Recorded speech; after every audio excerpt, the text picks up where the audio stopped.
Je m'appelle Hubert Audria. J'habite dans la basse ville de Fribourg.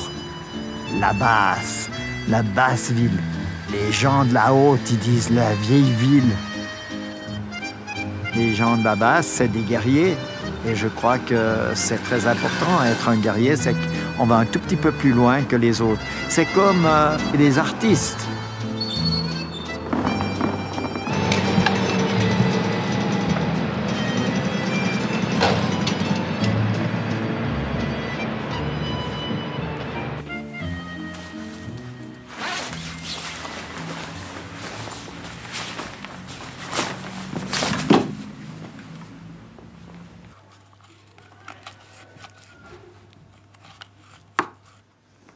Par rapport aux gens normaux, je crois que je ne suis pas un bon exemple, mais je suis un exemple pour le rêve et le fantastique.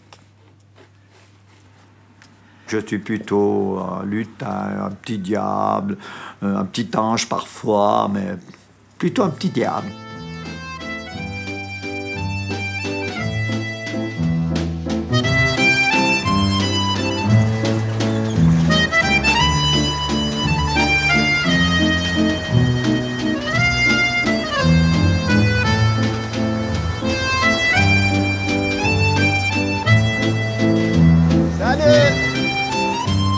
Tout le monde me traite de petit diable parce que je fais comme je veux, je vais où je veux, je roule comme je veux.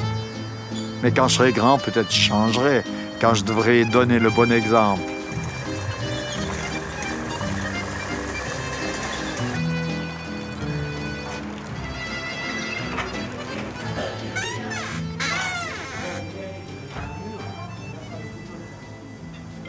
Salut. Je cherche Raymond. Bossy. Je viens de le voir avant. Il n'est pas là.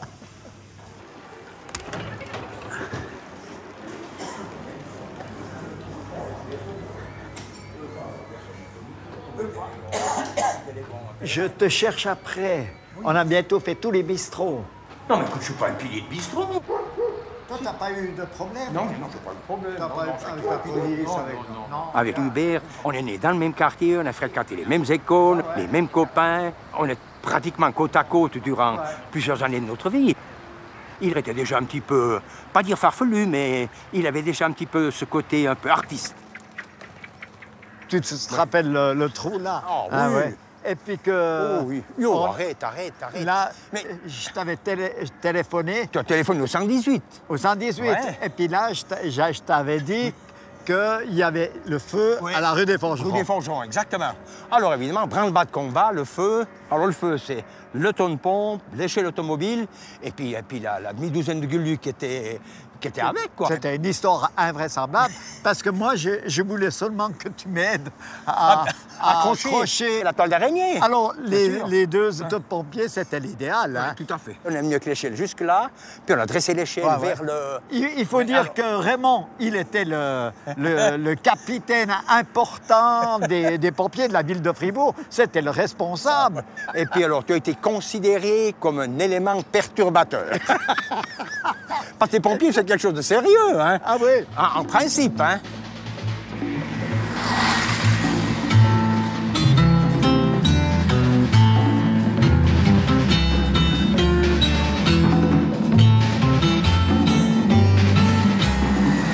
La vallée du Gotteron, c'est un endroit mythique du canton de Fribourg. C'est aussi la vallée des serpents, les sorcières, les dragons.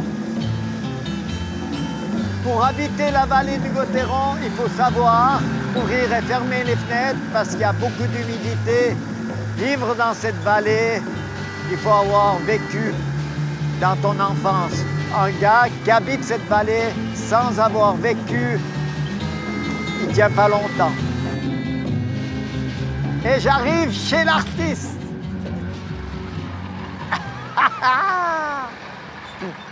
Gilbert, on venait chez toi à l'improviste. Salut Gilbert. Salut. Ça va? Tu es en train de faire l'autoroute? Gilbert Buchère, c'est un personnage mythique de la vallée du Gotteron. C'est vraiment l'âme de la vallée du Gotteron. C'est un de mes amis les plus chers que j'ai eus dans ma jeunesse et aujourd'hui. Tu te rappelles que je partais à l'école d'Orcreux? Oui, c'est juste. Hein. Puis toi, tu me dis, écoute, je vais te dire quelque chose. Puis tu m'as donné 100 balles. Et pendant 4 mois, ces 100 balles, je ne les ai jamais utilisées. Et quand je suis revenu à Fribourg, chez ma mère, je lui ai donné les 100 balles, puis j'ai dit que c'était Gilbert qui le donnait. C'était une aventure fantastique. Puis il est où, le berger allemand? Il est là. Ah, viens, berger, viens. Il est mort, hein. Il est mort? Non. Je savais que c'est une famille pauvre, et puis ils n'avaient pas d'argent, et puis à l'époque, je gagnais ma vie déjà. Puis j'ai pu lui donner ses 100 balles. Et 100 balles, pour moi, c'était, je sais pas, j'avais jamais vu un billet de 100 balles, hein. Et ça m'a fait peur. J'ai dit, pourquoi que je dois faire quoi avec? Puis il m'a dit, c'est pour toi, pour ton école d'Orcreux. Et si moi, dans ma vie, j'ai pu faire des choses pour les autres, c'est grâce à lui, hein. Gilbert, il m'a ouvert ce chemin qu'il faut donner sans penser. Et je crois que ça, c'est une richesse de l'être humain, de pouvoir faire ça.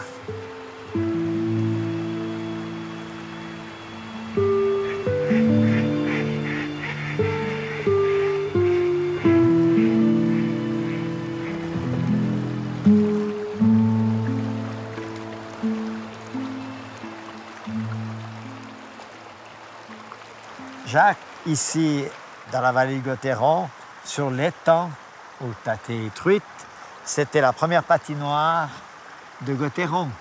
Ah ouais, moi, j'ai jamais voulu faire du hockey, j'ai toujours voulu faire du patinage artistique. Et quand je faisais du patinage artistique, j'étais le seul avec les nanas qui faisaient de la danse.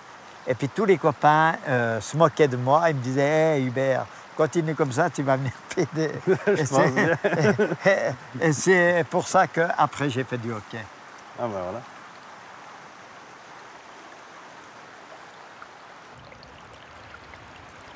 Quelques grains.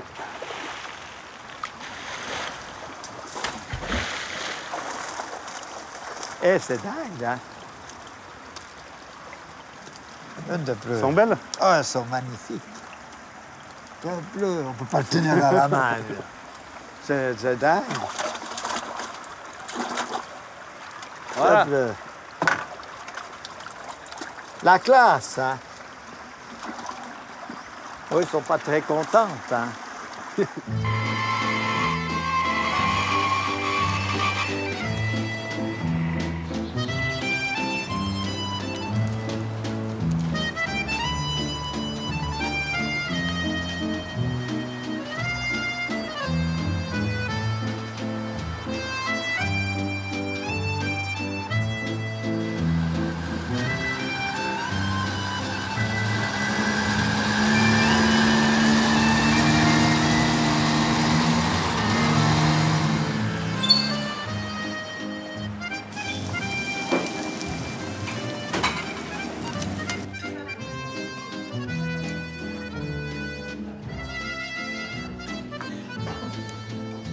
C'est bon, c'est excellent.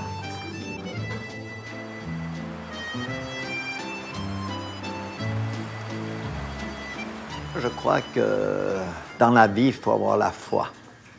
Si tu as la foi de ce côté invisible, tu grandis. Si tu n'as pas la foi, tout est... Moi, je pense qu'il faut la foi. Je suis croyant parce que pourquoi pas qu'il y a quelqu'un qui nous surveille, qui nous dit des conneries, hein? Moi, je suis pour qu'une fois un pape soit une femme. Ça, c'est la foi. Pour moi, c'est ouvrir aux autres. Je pense que les prêtres, ils devraient pouvoir avoir des femmes, hein, parce que c'est un peu débile. Tu sais, dans notre quartier, moi, je trouvais extraordinaire qu'un curé, il avait une servante. Il pouvait l'utiliser. C'était sa servante. Il pouvait faire ce qu'il voulait avec. Ça, c'était intéressant. Hein? Personne n'a été contre la servante. C'était... T'es pas très catholique, hein? Non, non. Moi, je suis plutôt... Qu'est-ce que je veux foutre au paradis, moi? Moi, je veux aller un peu... Moi, je crois que je serais plus près de l'enfer que du paradis. J'ai fait tellement de conneries dans ma vie. Je ne mérite pas le paradis. Ma mère, elle mérite le paradis, mais pas moi.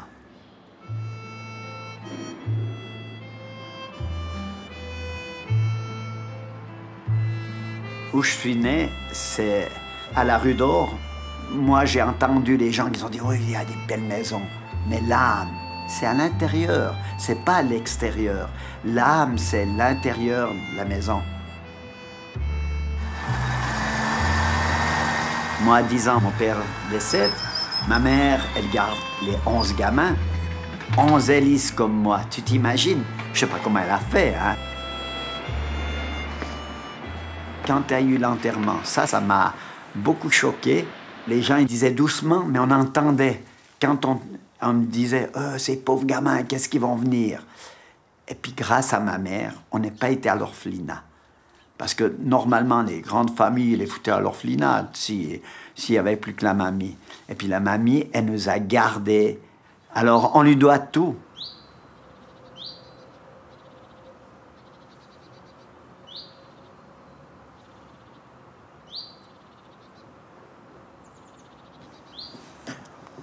Antoinette.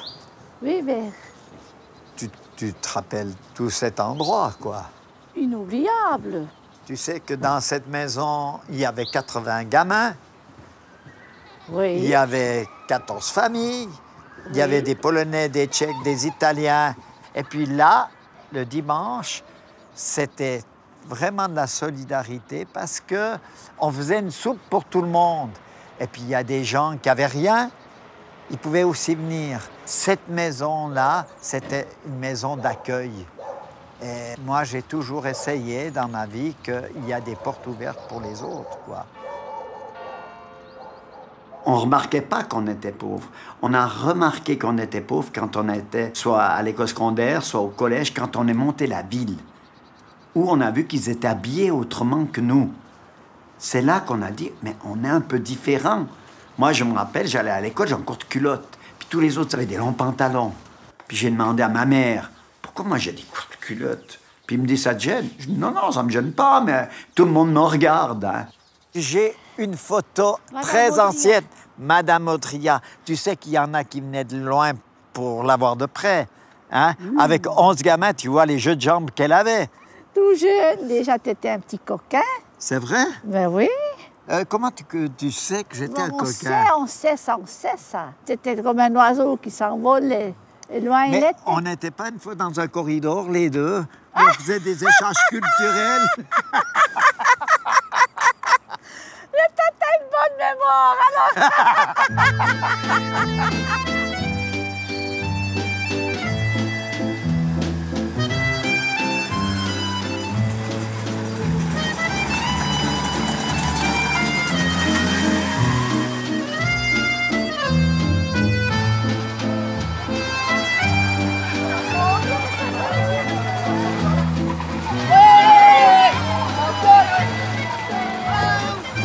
Un vélomoteur, c'est quelque chose d'intéressant.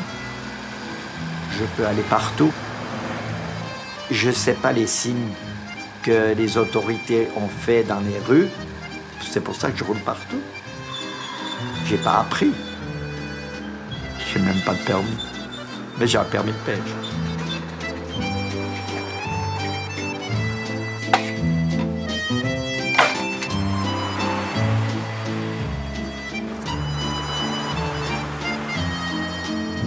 Il y a tellement de slogans qui disent « Les têtes intelligentes se protègent ». Je ne suis pas une tête intelligente, je n'ai pas besoin de me protéger.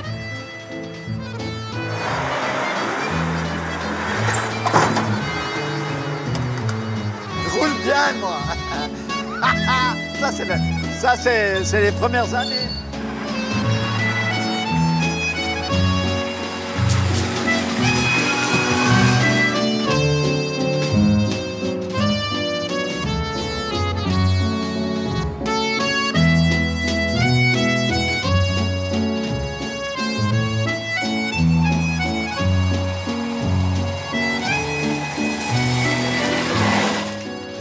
dans mon enfance, c'est l'aventure.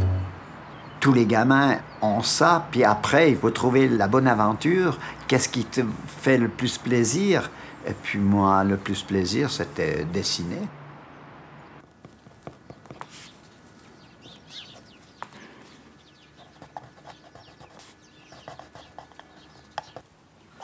Ma mère m'a payé mon premier atelier. Elle payait 25 balles par mois. Je ne sais pas où elle allait chercher l'argent. Alors, quand on a une mamie comme ça, ben, c'est de la lumière qui reste toute la vie.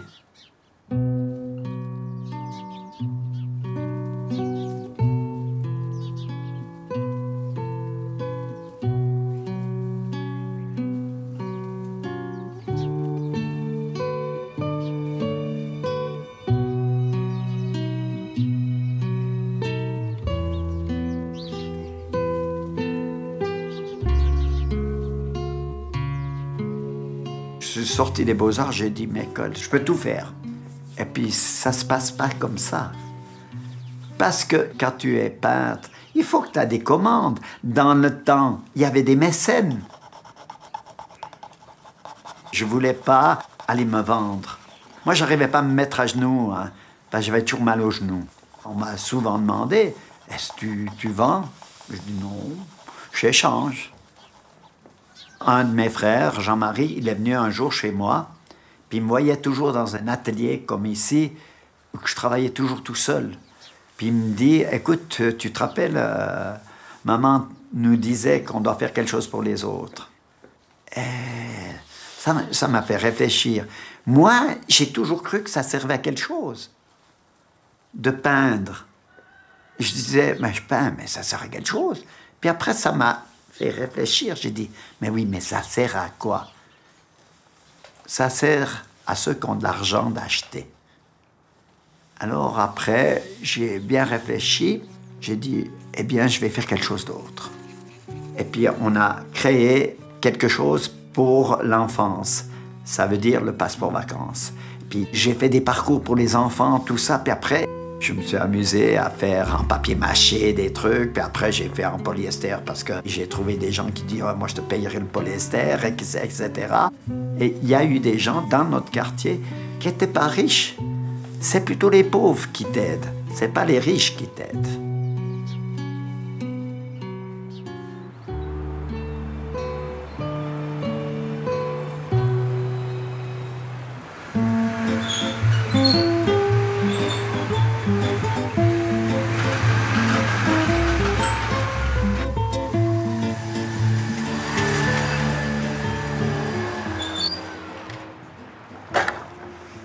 Bonjour. Bonjour. Vous allez bien? Vous va bien, vous? Oui, je vais bien. Vous êtes seul aujourd'hui? Moi, je pas vous vois seul, toujours parce que avec vous êtes des gonzesses d'habitude, moi. C'est que vous remarquez que les autres. Non, mais je vous ai vu devant la cathédrale. Je descends la rue de Lausanne, je vous envoie avec deux. Dans le quartier de l'eau, je vous envoie. Vous êtes un évêque extraordinaire. Oh. Moi, je trouve. Et puis en plus. Votre bonté n'a d'égal que la mienne. C'est vrai? Oui, oui. Continuez comme ça, vous allez venir très bien. Vous savez l'histoire de la chapelle? Pas vraiment, non. Alors, on m'en a déjà parlé un peu, mais pas beaucoup. mais ils vous ont dit n'importe quoi. hein. Sûrement, maintenant j'attends d'avoir la vraie version.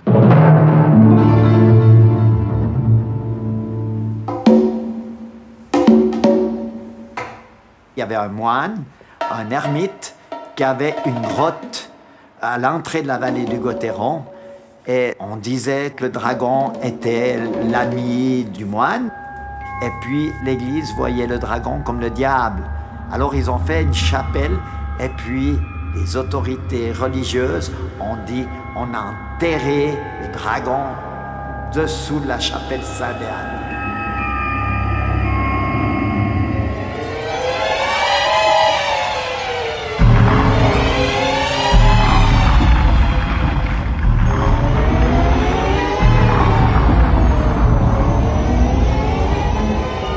J'ai dit, il faut faire un dragon pour le Gottéron. J'ai amené des jeunes pour venir aider à faire le dragon avec des roulettes. J'ai dit, je vais amener le dragon sur la glace. Et puis après, j'ai demandé au président, j'ai dit alors, je te donne pas le dragon, je le prête, mais on fait un échange. Chaque fois qu'il y a un match, tu me laisses rentrer avec les gamins. Il m'a dit, aucun problème. Et jusqu'à aujourd'hui, ça joue ce jeu. Alors, il me donne 15 laissez-passer, et puis je fais rentrer 30 gamins. Tu sais, avec un laissez-passer, tu peux faire rentrer plusieurs gamins. Hein. Allez, les gars! Va!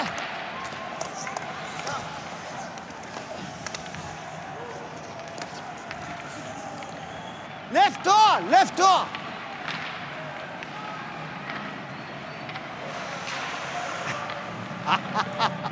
J'ai décidé de m'occuper des jeunes pour leur dire, faut pas venir hockeyeur, vous viendrez si vous avez de la chance, si vous avez beaucoup travaillé, mais que vous avez du plaisir. Et les gamins, ils doivent voir que je vais avec plaisir, parce que je crois que je suis le meilleur entraîneur d'Europe. C'est bien, les gars. Ayez du plaisir de jouer, faire des passes. Et puis, sur cette glace, j'entends rien. Hein. Faut vous appeler. Il n'y a plus d'anciens joueurs de mon âge qui continuent à aller sur la glace. Ils ont peur. Moi, j'ai aussi eu des accidents en jouant du hockey. Mais j'ai pas peur, quoi. Je fais seulement faire gaffe quand ils vont, hein, parce qu'ils croient que j'ai 16 ans, quoi.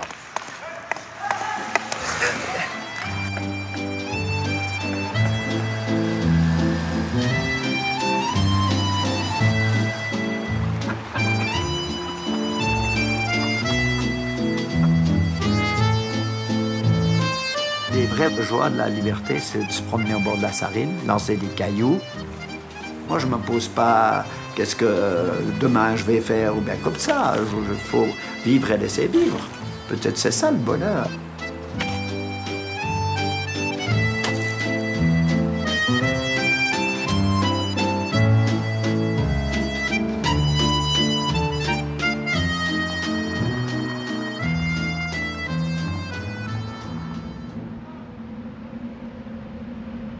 Si moi je continue à travailler avec le cœur, c'est parce que j'ai reçu. Si tu reçois, toute ton enfance, elle est très importante. C'est pour ça que je fais aussi les parcours. C'est pour donner à l'enfance du rêve pour le futur. Et quand ils seront adultes, ils disent « Ah oui, mais quand j'allais dans les parcours d'Hubert, il était sonné, machin, il allumait des bougies, des machins. Il devait être complètement sonné. » Mais je préférais d'être sonné que con, ça dure moins longtemps. Hein.